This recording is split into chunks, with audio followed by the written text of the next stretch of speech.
बड' investor चेनेलाव welcome खालामग्रोनाय जाबाय। दा नोंथांमोना जे बे आं स्क्रिनाव देखायनाय भेक्सिन बा YBY बा FKB बा KYO बा RCK बेफोरबायदि गोदान गोदान लन्च जानाय गोदान गोदान एप्लिकेसनफ्राव नोंथांमोना इनभेस्ट खालामनानै गोबां रां लस जाबाय जानो हागौ। मानो होनबा बेफोरो गभर्नमेन्ट रेजिस्टार एप्लिकेसन नङा, गभर्नमेन्टजों जेबो रिलेसन गैया। बिसोरनि टारगेटआ साननैसो जाम्बा सुबुंफोरखौ थगायनानै गावसिनि टारगेट मथै रां खामायनो हायोब्लानो बिथांमोना मा खालामो, बे एप्सखौ बन्द' खालामनो हानाय बिसोरनाव माखासे आइडिया दंखायो। बेनिखायनो गोदान गोदान भाइरेल जाजेननाय बेबायदि ट्रेडिं एप्सआव नोंथांमोना माब्लाबाबो रां इनभेस्ट दा खालाम। आरो बेफोर इजि मानि प्रसेसजों रां इनकाम खालामनाय बेफोरखौ नोंथांमोना बिजिरालासिनो, मोजां सोलोंग्रोआलासिनो बेफोर गोदान गोदान ओंखारनाय एप्सआव नोंथांमोना मालाबाबो फैसा डिप'जिट दा खालाम। नोंथांमोना बेयावहाय बेफोरबायदि रेजिस्टार जायै, गभर्नमेन्ट रेजिस्टार नङै एप्सफ्राव नोंथांमोना फैसा इनभेस्ट खालामोब्ला, फैसा डिप'जिट खालामनाय लोगो लोगो बे नोंथांनि जि मेइन डिप'जिट खालामनाय 6,000 जा बा 10,000 जा, बेबायदि नोंथांनि रांखौ नोंथाङा डिप'जिट खालामखांनायनि उनावहाय बेखौ नोंथांनि गोसो बायदियै बेखौ नोंथाङा उइद्र' खालामफिननो हाया। आं बेवहाय उइद्र' खालामनो नोंथाङा सेस्था खालामबाबो बे प्रसेसा नोंथांनि आखायाव नङा। बेखौ कन्ट्रल खालामो बिसोर जाय एप्सखौ सालायो, बिसोरसो नोंथांमोननि एकाउन्टआव जेसेबां फैसा हाबफैगोन बिसोरो कन्ट्रल खालामगोन। बिसोरसो बेखौ ट्रेडिं खालामो खालामा बुजिना मोना। बिथांमोना ट्रेडिंनि एप्स आरो बेजों फैसा खामायनो हायो। नोंथांमोना ट्रेडिं खालामलायनाङा। गावसोर खालामबानो जे प्रफिटखौ नोंथांमोननो पार्सेन्टेज हिसाबै नोंथांमोननोबो जुदि प्रफिट देखायगोन, बेबायदि हिसाबैल'सो देखायगोन नोंथांमोननो ट्रेडिं एप्स होननानै। आरो फैसा इनकाम खालामनाय आरो बेजों लोगोसे नोंथांमोनखौ लब जाहोनानै साफा सानैखौ इनकाम खालामहोग्रोनानै बिथांमोननि जिथु उइद्र' प्रुफखौबो आरो उइद्र' खालामनाय जिथु प्रसेस बेखौबो साननैसोआव हगारथ'नानै होगोन। जे उइद्र' खालामनो हायोब्लानो मानसिफ्रा फोथायो। बेवहाय आङो ओरैबायदि इनभेस्ट खालामदोंमोन, नंखाय 400 थाखा 500 थाखा इनभेस्ट खालामनायावनो आङो दिनै एसेबांखिनि प्रफिट जाबाय आरो बे प्रफिटखौ आं सानफ्रामबो नोंथांमोननो प्रुफ हिसाबै उइद्र' खालामनानै देखायगासिनो। बे प्रुफखौ मोननानै भाइरेल खालामनाय लोगो लोगो बे गासिबो बेबायदि भाइरेलनि गेजेरजोंसो मानसिफ्रा बे एप्सफ्राव, गोदान गोदान एप्सफ्राव बुजिया सोमजिया बयबो जइन जाजोबनानै मा जाबाय, गोबां बुरजा जइन जानायनि उनावहाय साननैसो मास मोनसेसो गोबां मानसिफ्रा उइद्र'बो खालामनो हागोन। बेनि उनावहाय बिसोरनि टारगेटआ सौहैब्लाय अब्लानो बिसोरो बे एप्सखौ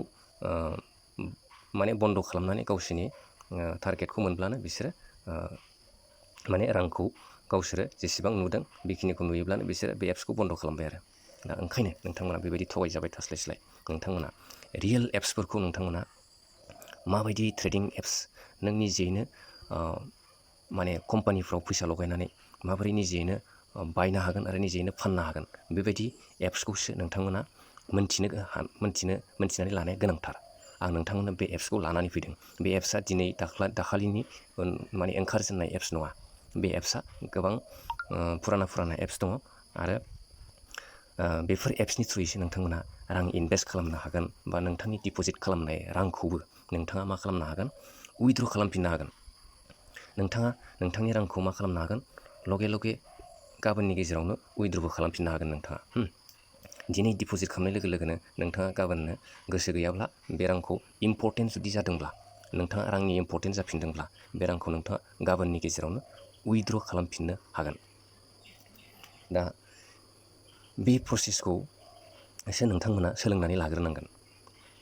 जे आं नोंथांमोननि सिगाङाव बुंनोसै जे शेयार मार्केट होननायखौ जों गोबाङानो मिथिया, नाथाय मिथियोब्लाबो दिनैसिम बेबायदि आल्टु फाल्टुआवसो जोङो बेफोरबो शेयार मार्केटानो खोमा होननानै जोङो सानना लानानै बेफोराव जोङो ट्रेडिं खालामलाबायनायनि माखासे थगायनाय एप्सफोराव हाबलाबायनानै जोङो फैसाखौ फासि जायो, दिहुननो हाया।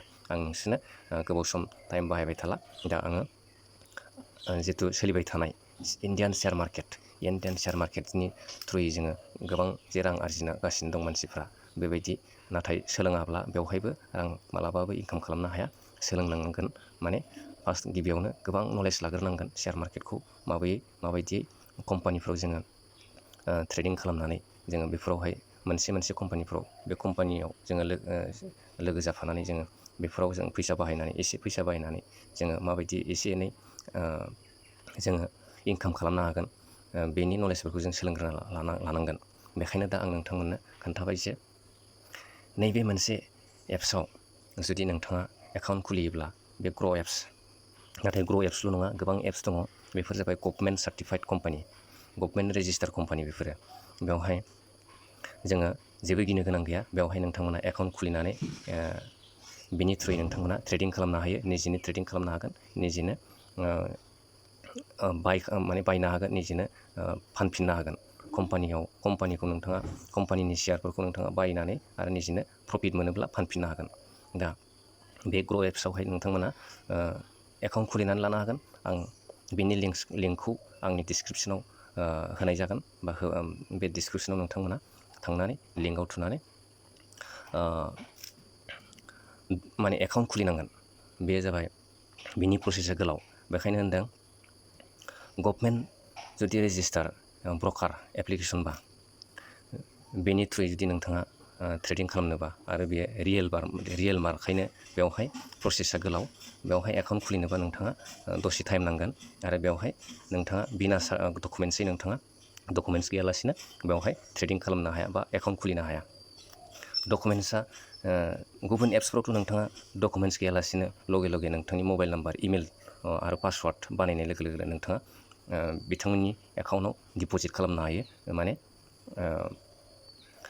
बिथांमोना जेबो डकुमेन्ट्सनि माने इम्परटेन्टखौनो, जेबो फेसिलिटियानो गैया जे एकाउन्ट खुलियोब्ला जे डकुमेन्ट्स नांगौ, बिनिबो जेबो माबायानो गैया। दा नोंथांमोना, बेखायनो आं बुङो, बेवहाय जुदि शेयार मार्केटनि, आरो बेवहाय शेयार मार्केटनिल' नङा, गिबियावनो नोंथांमोना शेयार मार्केटखौ सोलोंग्रोयोब्लाबो, शेयार मार्केटखौ सोलोंनायजों लोगोसे नोंथांमोना शेयार मार्केटखौ जों शेयारफ्राव माबायदि डाइरेक्टलि इनभेस्ट खालामालासिनो, बेवहाय जे मिउचुवेल फान्ड होननाय मोनसे मिउचुवेल फान्ड कम्पानि दङ, आरो नोंथाङा नोंथांनि रांखौ मिउचुवेल फान्डआव इनभेस्ट खालामनानै नोंथाङा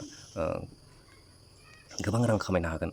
बे प्रसेसखौ, मिउचुवेल फान्डनि प्रसेसखौ आंनि भिडिअ'नो नोंथांमोना माने बानायखांनाय, आङो थांखांनाय भिडिअ'फ्राव मिउचुवेल फान्डनि बागै गोबां एक्सप्लेन खालामबोबाय। बे मिउचुवेल फान्डखौ नोंथांमोना सोलोंनानै ला, आरो डाइरेक्ट शेयाराव इनभेस्ट खालामालासिनो मिउचुवेल फान्डआव इनभेस्ट खालामब्लाबो नोंथांमोना कम्पानिनि शेयारफोरखौ बायनाय बायदि जायो। मानो होनबा जोङो बेफोर कम्पानियाव, माने मोनसेल' कम्पानियाव जोङो इनभेस्ट खालामनाय जाया, गोबां 50टा 100टा कम्पानियाव जोङो इनभेस्ट खालामनाय जायो मिउचुवेल फान्डआव जुदि इनभेस्ट खालामोब्ला। बेखायनो ग्र' एप्सआव जुदि नोंथाङा एकाउन्ट खुलिनोब्ला गिबियावनो मा नांगोन नोंथांनो? गिबियावनो आं बिनि मोननैसो इम्परटेन्ट डकुमेन्ट्सखौ खोन्थालांनोसै। जे नोंथांनो ग्र' एप्सआव एकाउन्ट खुलियोब्ला गिबियावनो पान कार्ड नांगोन। नोंथाङा पान कार्ड रेडि लाखा, आरो नोंथाङा आधार कार्ड, नोंथाङा आधार कार्डबो ला। नोंथाङा आधार कार्ड, बिनिफ्राय पान कार्ड, बेनिफ्राय बेंक एकाउन्ट नाम्बार बा बेंक एकाउन्ट, बेफोरखौ गासैबो रेडि लाखा। बेनि थ्रुयैसो नोंथाङा बेवहाय ग्र' एप्सआव एकाउन्ट खुलिनो हागोन। आरो एकाउन्ट खुलिखांनायनि लोगो लोगो नोंथाङा बेवहाय रां डिप'जिट खालामनो हाथ'वा। आरो बे प्रसेसा नोंथांनि डकुमेन्ट्सखौ गासिबो चेक खालामजोबनानैसो नोंथांनि एकाउन्टखौ माने क्रियेट खालामनाय जागोन। नोंथांनि एकाउन्टआ साननैनि उनावहाय जानानै फैगोन। नोंथांनि एकाउन्टआ साननैनि उनाव जायोब्लासो नोंथाङा बेवहाय ट्रेडिं खालामनो हागोन, बा फैसा इनभेस्ट खालामनो हागोन, फैसा डिप'जिट खालामनो हागोन। आरो नोंथाङा बेवहाय खुनु गिनांगौ गोनां गैया।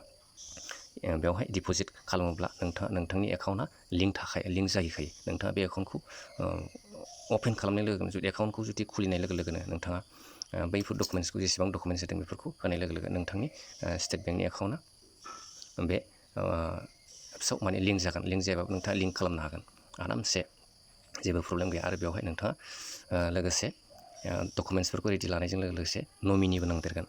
नमिनि होदेरनांगोन नोंथाङा। नमिनि होदेरनो हायोब्ला फिउचारनि थाखाय नोंथाङा जेबो गिनो गोनां जानाय नङा। मानो होनब्ला नोंथाङा नोंथांनि फादारनि जुदि डकुमेन्टसखौबो लाफाखानांगोन। फादारनि आधार कार्ड, फादारनि माने पान कार्ड, बेफोरखौ पान कार्ड नाम्बारफोरखौ गासिखौबो नांजोबगोन। आरो मबाइलखौबो नांफागोन लोगोसे। मबाइलाव OTP फैगोन। आधार कार्डआ नोंथांनिया फादारनि आधार कार्डआ जि मबाइल नाम्बारजों लिंक थागोन बे मबाइल नाम्बारखौबो माने आधार कार्डजों लिंक थानांगोन। माने आधार कार्डआव जि मबाइल नाम्बारा लिंक थागोन बेवहाय OTP फैगोन। बे OTP-खौ नोंथाङा साबमिट खालामनांगोन। अब्लासो नोंथांनि फादारनि माने नमिनिया एड जागोन। फादारनि होनो हागोन नोंथाङा, नोंथांनि मिसेसनि होनो हागोन, नोंथाङा नोंथांनि ब्रादारनि होनो हागोन, सिस्टारनि होनो हागोन, मादारनि होनो हागोन। माथ्र' डकुमेन्टसफोरा गासिबो क्लियार थाजोबनांगोन। अब्लानियासो नोंथाङा एकाउन्ट खुलिनो हागोन। बेफोर गासिबो रेडि खालामना लाखाजोबनानैसो नोंथाङा एकाउन्टखौ अपेन खालामब्लानो जाबाय। नाथाय पेन्डिं थायोब्लाबो नोंथांनि खिनिल' डकुमेन्टस दङब्लाबो दिनैनि गेजेरावनो नोंथाङा नोंथांनि खिनिखौ माने साबमिट खालामग्रोजोबनो हागोन। बेनिफ्राय नोंथाङा नमिनि एड खालामनोबा नमिनिनि जिथु डकुमेन्टस गैयाब्ला, मबाइलबो गैथ'वाबा, नोंथाङा जुदि बे टाइमाव मोनब्रबाबा, एकाउन्ट खुलिनाय टाइमाव मोनब्रबाबा बेखौ नोंथांनि नमिनिखौ दोनथ'नानै डु इट लेटार बा नोंथांनि नमिनिखौ एड खालामथ'वालासिनो साननैसोनि उनावबो खालामजागोन। बेनि उनावहाय नमिनिखौ सोनानै लाजागोन। माने नमिनि थायोब्ला नोंथाङा फिउचारनि थाखाय जुदि नोंथाङा बायसान्स प्रब्लेमाव गैया जायोब्लाबो नोंथांनि जिथु डिप'जिट खालामनाय, नोंथांनि इनभेस्ट खालामनाय एमाउन्टखौ नोंथांनि नमिनियानो मा खालामनो हागोन, बेखौ उइद्र' खालामनो हागोन। नोंथांनि इनभेस्ट खालामनाय फैसाफोरखौ, रांफोरखौ। माने बेवहाय गोबां फेसिलिटि दङ। बे एप्सआवहाय गोबां फेसिलिटि दङ। बे फेसिलिटिया गुबुन एप्सफोरनि, गुबुन माने आल्टु फाल्टु बेबायदि गोदान ओंखारनाय YBI बायदिसिना बेफोर एप्सफोरनि बायदि नङा। बे जाबाय इण्डियाननि माने रेजिस्टार कम्पानिखा बेफोरो, ब्रकार। बे ब्रकारनि थ्रुयै जोङो फैसा इनभेस्ट खालामनो हायो। बेखायनो नोंथांमोना नलेज लाग्रो। नलेज लाखांनायनि उनावहाय जुदि नोंथाङा थोंजोङैनो ट्रेडिं खालामनो गोसोब्ला बे ग्र' एप्सनि थ्रुयै नोंथाङा ट्रेडिं खालामनो हागोन। आरो ग्र' एप्सल' नङा, गोबां दङ। आपस्टक्स दङ, जिर'दा दङ, एमस्टक्स दङ, बिदिनो एन्जेल दङ, एन्जेल वान दङ। गोबां एप्स नोंथांमोना उनावहाय मिन्थिलांनो हागोन। दा एसे इजि प्रसेसै बांसिन मोजांसिन फिचार्स बुंनो थाङोब्ला ग्र' एप्सखौ आं दा इनभेस्ट खालामबाय थानाय हिसाबै बेखौ आं एसे साबसिन मोनना लादों। नाथाय जेबो रेकमेन्डेसन होआखै आङो जे बे एप्सआव नोंथांमोना एकाउन्ट खुलिथारनांगौ। आंनि भिडिअखौ बेखिनियावनो दोनथ'नाय जाबाय। नोंथांमोना भिडिअखौ मोजां मोनोब्ला लाइक खालामदो, आरो भिडिअखौ गोदानै जुदि नायदोंब्ला साबस्क्राइबबो खालामदो, कमेन्टबो खालामनो हागोन। जुदि नोंथांमोना डाउट दङब्ला, माबा मोनसे डाउट दङब्ला, नेक्स्ट भिडिअआव आङो एक्सप्लेन खालामफिनगोन। नोंथांमोननि डाउटफोरखौ, मा डाउट दङ बेनि फारसे आङो नेक्स्ट टपिक लानानै फैफिनगोन। नोंथांमोना सोंनो हागोन। बिदिब्ला दिनैनि भिडिअ बेखिनियानो। Thank you everyone.